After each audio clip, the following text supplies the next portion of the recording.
Hello hello जी, राम राम जी। कैसे हो आप सब? आशा करते हैं आप सब भी अच्छे होंगे, स्वस्थ होंगे, मस्त होंगे। और स्वागत है आप सभी का एक बार फिर से एक और प्यारे से व्लॉग के साथ। तो जी अभी टाइम ना शाम के लगभग 4 बजने वाले हो गए होंगे। और ये वाला व्लॉग ना थोड़ा सा है 2-3 मिनट का। तो ये ना पिछली वीडियो गई थी जो मेरी लास्ट वाली, उससे आगे का ही शुरू कर दिया था मैंने। तो जैसे मैंने पिछले वीडियो में आपको बताया था कि मैंने कली भिगो रखी है, कली करनी है, शाम के टाइम देखते हैं। तो मैं फिर ना शाम के टाइम लग गई थी बच्चों के आने के बाद अपना कली करने के लिए, क्योंकि भिगो रखी थी। और जो काम भाई करना है वो तो देखो करना है ही, ये तो है नहीं कि ये हम दूसरों पर छोड़ देंगे कि ये वो कर लेगा। और आदमियों को भाई इतना टाइम नहीं होता है कि वो घर पे भी अपना काम करे, क्योंकि उनके भी अपने बहुत ज़्यादा काम होते हैं भाई।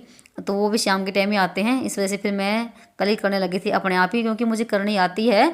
और कली करने में कोई ज़्यादा ये तो है नहीं कि मंत्र पढ़ने भाई आसानी से हो जाती है, क्योंकि पहले ना कली करते थे घरों में।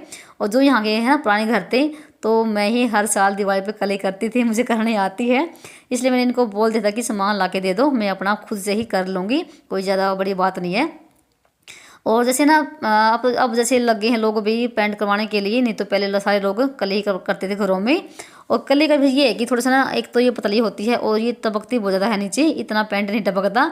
और देखो नीचे कुछ ना ऐसा हाल हो रखा है, और मैंने नीचे ना पानी डाल रखा है ताकि सूख के ना जब मैं छत को धोऊँ तो साथ में जल्दी से धुल जाएगी, क्योंकि सूखने के बाद फिर छूटती नहीं है बिल्कुल भी। और ना यहाँ पर दीवार हो गई है कंप्लीट, क्योंकि आगे साइड में स्लोक लगा हुआ है, थोड़ा सा रह गया टुकड़ा। और ये 2 दीवारें रह गई हैं, तो उनको देखती हूँ मैं शाम तक हो पाएगी नहीं हो पाएगी भी। कोशिश मेरी ये है कि मैं आज ही सारा काम निपटा दूँ और छत को भी धुल धाल के छोड़ दूँ, जो काम हो जाए वही अच्छा है। तो यहाँ पर ना भाई कुछ हाल ये ऐसा हो रखा है बाल्टियों का। और ना इस कली को ना, जब कली को करते हैं तो कली को छानना पड़ता है। और हमारे पास ना एक होता झरना, वो नहीं था। तो उस लोग को क्या आइडिया आया, तो जो सब्जी वाली थी ना टोकरी, वो लेकर आ गया। फिर हमने उसमें से छानी है कली, क्योंकि कली में डली सी होती है वो भाई, फिर वो ख़राब करती है दीवारों को, इसलिए छाननी पड़ती है। तो यहाँ पर दीवार हमारी बिल्कुल कंप्लीट हो गई है, और मैंने श्लोक को नीचे भगा दिया है। वो लग गया था शरारत करने के लिए, हाँ, काम कुम करवा के। तो वो कर अपने पढ़ाई, क्योंकि उसका पेपर भी है, नहीं पेपर नहीं सॉरी, छुट्टी है उसकी हर दिन। तो यहाँ पर मैंने रसोई के अंदर भी कर दी है, और 2 दीवारें मेरी हो गई हैं। अब बारी है रसोई के बाहर की भी। तो यहाँ पर मैं लगी हुई थी, और शाम के जैसे 5 बज गए थे, और केसर ट्यूशन से भी आ गया था। थोड़ा सा मैंने इसको बोल दिया था कि थोड़ी सी वीडियो शूट कर दें, क्योंकि भाई मेरे हाथ बिल्कुल ख़राब हो गए थे। और ठंड के मौसम में भाई ऐसे काम करने बहुत ज़्यादा मुश्किल तो होते हैं, हाथ भी फट जाते हैं। खासकर कलई करते हैं, जब पेंट करते हैं तो हाथ बिल्कुल फट जाते हैं, वो भी सर्दियों के टाइम पे। तो मेरे हाथ बिल्कुल ख़राब हो चुके थे, और शाम भी हो रही थी। शाम के लिए फिर ये था कि सब्जी रखी हुई थी, सिर्फ मुझे रोटी ही बनानी थी नहा धो के।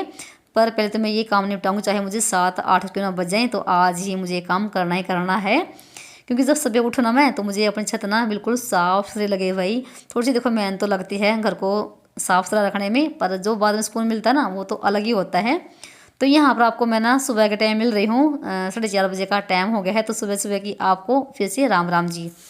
तो शाम को भी मुझे ना काफ़ी लेट हो गया था, जब तक मैंने पूरी छत को संगवाया, सारे साफ करी, और नहा धो के फिर खाना वगैरह बनाया, क्योंकि मेरी हालत भी बिल्कुल ख़राब हो गई थी और हो गई थी। और मैंने ना इनसे डांट भी खानी पड़ी, क्योंकि पता ही रात के समय पर कितनी ठंड बढ़ जाती है, और ठंड में मैंने पूरी छत भी धोई थी। इस वजह से फिर मुझे थोड़ी सी इनसे डांट खानी पड़ी, क्योंकि सर्दी के टाइम है, फिर ठंड भी लग जाती है। और यहाँ पर उठने के बाद ना मैंने अपना गेट खोल दिया है, और गेट खोलने के बाद ना 1 लोटा पानी का गेट पे डाल दिया है, जो कि अपने देवी पितरों को जाता है, बहुत ही शुभ होता है। सुबह सुबह गेट खोल देते हैं तो उठने के बाद, और गेट पे पानी डाल देते हैं तो भाई। तो यहाँ पर ये 2-3 कार्य होते हैं जो मैं सुबह के टाइम पे करती हूँ, एक ना रूटीन सा बना हुआ होता है। तो उसके बाद अब मैं अपना ब्रश वगैरह भी करके आ गई थी। तो अभी पीऊँगी बैठ के गर्म पानी, और मेडिटेशन करूँगी यहाँ पर। और अभी करेंगे थोड़ी देर बैठ के मेडिटेशन। और मैं किन को याद करती हूँ? मैं इन शिव बाबा को याद करती हूँ, ज्योति बिंदु, परमपिता परमात्मा जो निराकार है। और ये है ब्रह्म बाबा। बच्चे तुम चिंता मत करो, मैं बैठा हूँ। तो इस तरह से मैंने यहाँ पर ना ये फोटो लगा रखी है। तो यहाँ पर बैठ के भी पानी पीऊँगी, और साथ में ही यहाँ पर मैं करती हूँ मेडिटेशन 15-20 मिनट, जितना भी मुझे टाइम मिलता है। तो मैं अपने भगवान के लिए टाइम जरूर निकालती हूँ भाई, क्योंकि इतनी सुबह सुबह हमारे हमारे परम धाम से शिव बाबा आते हैं, क्या हमारा फर्ज नहीं बनता उनको याद करने का? क्योंकि ये जो टाइम ना 4 बजे से लेके 5 बजे तक का भाई बहुत ही बेस्ट होता है, बहुत ही मूल्यवान होता है। जिसको बोलते हैं ब्रह्म मुहूर्त, अमृत वेला। 24 घंटों में ना ये 1 घंटे का इतना खास पल होता है ये, आपको पूरे दिन में किसी भी टाइम नहीं मिलेगा, चाहे आप भले ही अकेले क्यों ना रह लें ना ही तो, क्योंकि ना हर टाइम का एक अलग अलग मतलब कि माहौल होता है, एक अलग ही वाइब्रेशन होती है हर टाइम की। तो एक बहना कमेंट आ रहा कि क्या ज़रूरत है इतना जल्दी उठने की। भाई आपको ज़रूरत नहीं होगी, मुझे ज़रूरत है। मैं अपने लिए भी उठती हूँ, अपने घर के लिए भी उठती हूँ, अपने बच्चों के लिए भी जल्दी उठती हूँ, क्योंकि अगर जल्दी सोएंगे तो भाई देखो टाइम पर हम उठ भी पाएंगे और सारे काम हमारे हो भी पाएंगे। और हर लेडीज़ को ज़रूरत होती है भाई, वो अलग बात है, आपको उठना नहीं है तो।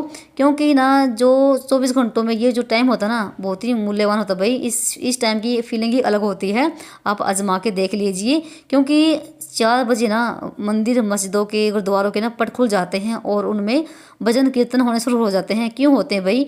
क्योंकि ये जो टाइम होता है ना 4 बजे से लेके 5 बजे तक का, ये भरमुहूर्त का टाइम होता है ना, ये देवी पितरों का टाइम होता है। इस टाइम ना हमारे देवी पितर भ्रमण करते हैं, जो कि देवी देवता। इसलिए भाई जो इंसान इस टाइम उठता ना तो उसके लिए भी फायदे ही फायदे होते हैं, नुकसान तो कोई है नहीं। अगर नुकसान 1% भी होना भाई फिर कहना, क्योंकि फायदे अनेक होते हैं भाई। एक तो ना जैसे मंदिर गुरुद्वारे में जो भजन चलते हैं ना, एक वो ना वातावरण को भी प्रकाश देते हैं, उससे ना एक पॉजिटिव भी फैलती है भाई।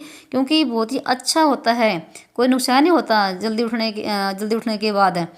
हाँ, एक अगर आपकी तबीयत ख़राब है तो अलग बात है, नहीं अगर हम भले चंगे हैं भाई, अच्छे हैं, तगड़े हैं, तो भाई कोई दिक्कत नहीं है जल्दी उठने में। और जल्दी उठने के भाई फ़ायदे ही फ़ायदे हैं, आप कुछ भी कर लीजिए। और मैं जल्दी उठती हूँ तो मेरे सारे काम बन जाते हैं भाई, अपने खुद के लिए भी टाइम निकाल पाती हूँ और थोड़ी बहुत एक्सरसाइज भी कर लेती हूँ, बाहर भी टहल के आ जाती हूँ।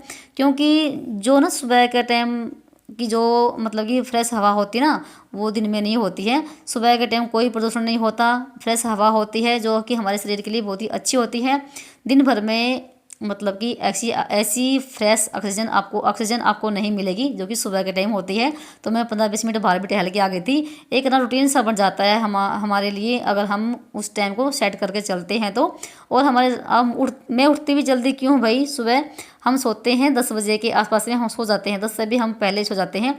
गांव का माहौल और शहर का माहौल बिल्कुल अलग अलग ही होगा, बिल्कुल सेम नहीं होगा। क्योंकि शहरों में लोग बहुत ही लेट सोते हैं, 10 बजे 11 बजे 12 बजे कोई टाइम नहीं होता, इसलिए वो लेट भी उठते हैं। मैं सबकी बात नहीं करी भाई, कहीं बुरा मान जाए, सब लोग नहीं है, बहुत सारे लोग होते हैं जो जल्दी भी उठ जाते हैं। पर गाँव में जल्दी सोएंगे और जल्दी उठेंगे भाई, 4 बजे सारे अपने काम धंधों में लग जाते हैं। तो मेरे भी एक आदत सी बनी हुई होती है। और मैं ना जब से मतलब कि ओम शांति में जाने लगी हूँ, मुझे भी नहीं पता था कि ब्रह्ममुहूर्त क्या होता है, अमृत वेला क्या होता है। मैंने भी अभी सीखा भाई, 2018 में लगी थी मैं जाने के लिए। तो मुझे भी पता है, मेरे बच्चों को भी मैं बताती हूँ क्या है क्या नहीं है, अमृत वेला किसको बोलते हैं। और बहुत ही अच्छा होता है भाई, नुकसान कोई नहीं है, आपकी मर्जी है, आप उठना चाहो या ना चाहो वो आप पे डिपेंड करता है। पर मैं उठती हूँ, मुझे अच्छा लगता है।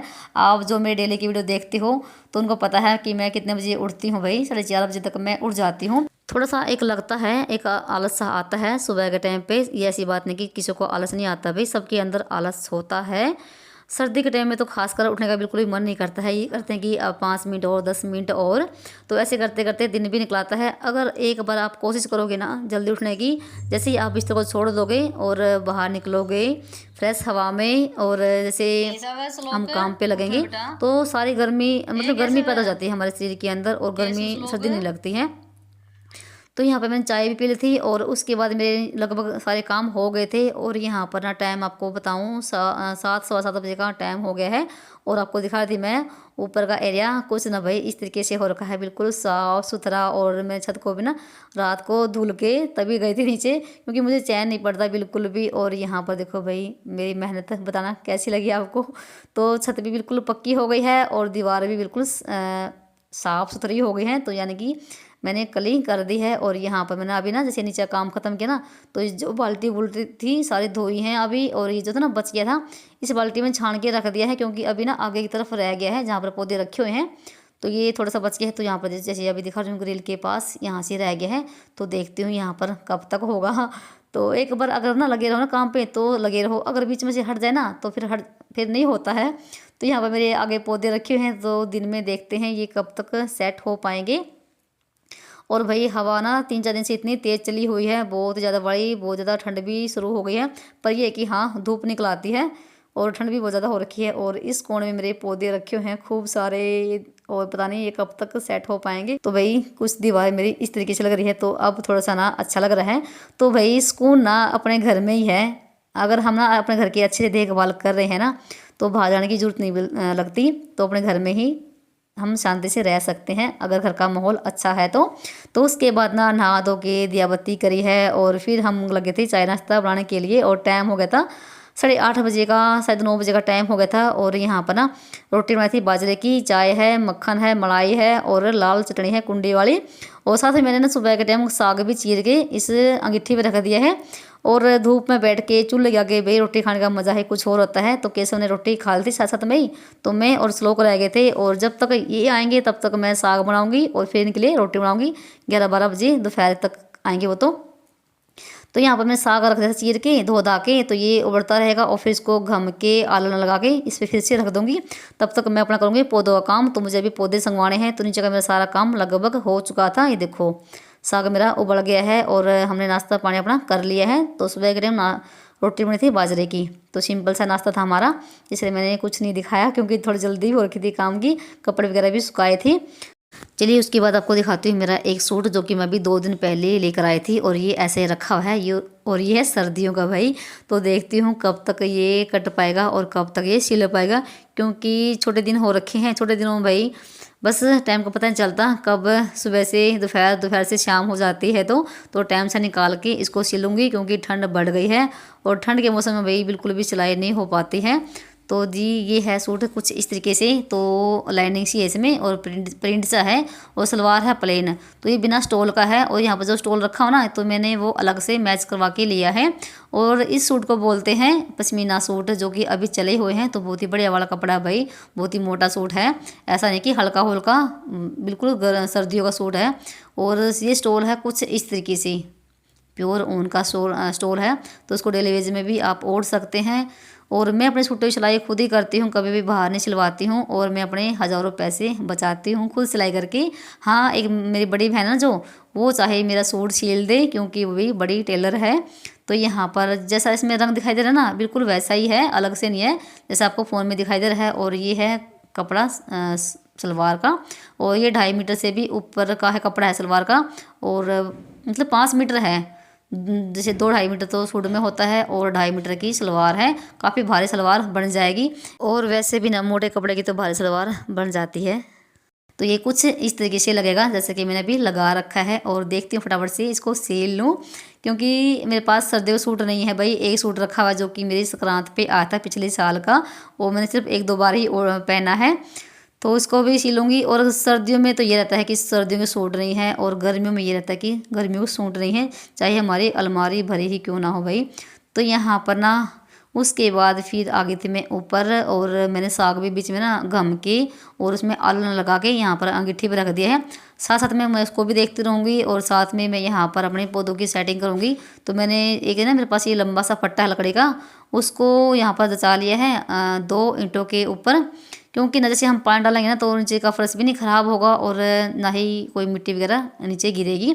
तो मैं कुछ इस तरीके से सेट करूँ यहाँ पर। और काफ़ी दिन के बाद पौधों की सेटिंग हो पाएगी, क्योंकि पहले तो छत पक्की कराए ना, तो कभी इनको अंदर रखे, कभी मैंने ना आधे पौधे, जो रसोई ना ये चूल्हे वाली रसोई है, तो इसके ऊपर भी हमने पौधे रख रखे थे बहुत सारे, क्योंकि इतनी जगह नहीं थी यहाँ पर। तो कभी पौधे मेरे इधर कभी उधर ऐसे बेचारे भटक रहे हैं कई दिन से। तो कई दिन के बाद आज ही सेट हो पाएंगे। और यहाँ पर जो पौधा है ना, पता नहीं भाई इसका क्या नाम होता है। तो सर्दियों टाइम में ना इसके पत्ते झड़ जाएंगे, और अभी इसका ग्रो बैग ना बिल्कुल फट गया है। और जैसे मैंने इसका जब ग्रो बैग सिला था, तब ये कट्टा बिल्कुल हल्का ही था, नहीं तो ग्रो बैग इतनी जल्दी फटते नहीं है। तो मैं 2-2 साल के ग्रो बैग रखे हुए हैं, जो पौधे मैंने लगा रखे हैं ना, तो ठीक रहते हैं ग्रो बैग भाई। और ग्रो बैग भी काफ़ी महंगे आते हैं जब हम इनको मंगवाते हैं ऑनलाइन, तो मैं घर पे ही सी लेती हूँ कट्टों का ही। तो कुछ पौधे मैंने आगे रख दिए हैं, और देख रही मैं कौन सा पौधा मुझे वहाँ पर रखना है। और यहाँ की भी जगह खाली करनी है, जो कली मेरी रखी हुई बाल्टी में वो भी आगे साइड में करनी है मुझे। तो देखती हूँ कब तक मेरा काम हो पाएगा, और कई दिन के बाद अच्छे से पौधों की सेटिंग हो पाएगी भाई, एकदम से नहीं होगी। तो यहाँ पर फिर मैंने इन पौधों में पानी डाल दिया है, क्योंकि कई दिन हो गए दिन में बेचारों में पानी डाले हुए। तो कुछ ये तो मैंने इस तरह से रख दिए हैं। तो भाई ये था मेरा आज का रूटीन, और आप सबको कैसा लगा। तो मेरी बिल्कुल सिंपल सी लाइफस्टाइल है भाई, और सिंपल ही मैं हाउस वाइफ हूँ। तो ये था मेरा आज का सिंपल सा रूटीन, और आप सबको कैसा लगा बताना कमेंट करके भाई। तो मैंने यहाँ पर ना जो साग रखा था ये भी अच्छे से पक गया है, तो मैं बीच में इसको भी देख रही थी कहीं लग ना जाए। और अभी लगाऊंगी तड़का इस साग में। और साग में तड़का वैसे लगता है जैसे कि हम दाल में तड़का लगाते हैं प्याज का ही। तो मैंने टमाटर भी डाला इसमें एक, और इसमें से ऊपर से ना क्या बोलते हैं हरा धनिया भी डाल दिया, थोड़ा सा गरम मसाला भी डाल दिया है। और ये भी आ गए हैं, ये कह रहे हैं कि बाजरे की रोटी बना दो मेरे लिए भी, तो इनके लिए अभी रोटी बनाऊंगी और वीडियो को यहीं पर करूँगी एंड। मिलेंगे आप सभी को एक बार फिर से नए व्लॉग के साथ, तब तक के लिए बाय बाय।